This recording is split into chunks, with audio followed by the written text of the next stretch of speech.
ജീവിതത്തിലേ ഒറ്റപ്പെടലിൻ്റെ വേദന അറിഞ്ഞിട്ടുണ്ടോ? അങ്ങനെ വേദനിക്കുന്ന ആൾക്കാർ പടച്ചോൻ്റെ മുന്നിൽ എനിക്ക് ആരും ഇല്ലല്ലോ എന്നെ ഒന്ന് സഹായിക്കാൻ എന്ന് പറഞ്ഞിട്ട് കൈ ഉയർത്തുമ്പോഴേ നമ്മൾ സുഖിച്ച് ജീവിക്കുന്നവരൊക്കെ നാളെ മറുപടി പറയേണ്ടി വരില്ലേ?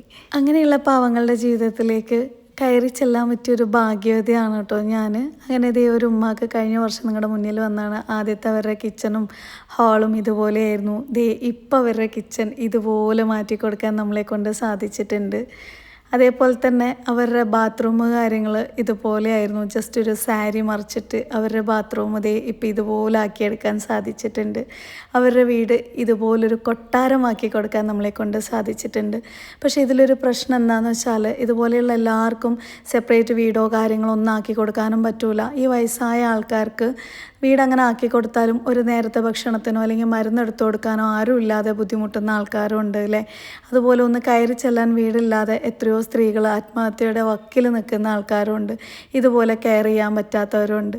അതുകൊണ്ട് നമ്മൾ പുതിയൊരു തീരുമാനം എടുത്തിട്ടുണ്ട്. ഇതുപോലൊരു സ്ഥലം നമ്മുടെ സ്വന്തമായിട്ടൊരു സ്ഥാപനത്തിനും വേണ്ടിയിട്ട് 5000 സ്ക്വയർ ഫീറ്റിൽ അനാഥരായ അഗതികളായ ആരും ഇല്ലാത്തവർക്ക് താമസിക്കാനും അവിടെ നിന്നുകൊണ്ട് അവരെ ശുശ്രൂഷിക്കാനും അവർക്കൊരു ഹോം നേഴ്സിനൊക്കെ വെച്ചിട്ട് നോക്കാനും നല്ലൊരു അറ്റ്മോസ്ഫിയറിൽ ജീവിക്കാനും മരണം വരെ സമാധാനത്തോടെ ജീവിക്കാനും വേണ്ടിയിട്ട് ഈ ഒരു സംരംഭത്തിൽ നിങ്ങൾക്ക് ആർക്കെങ്കിലും പങ്കാളിയാവണമെന്നുണ്ടെങ്കിൽ എൻ്റെ കൂടെ കൂടാട്ടോ.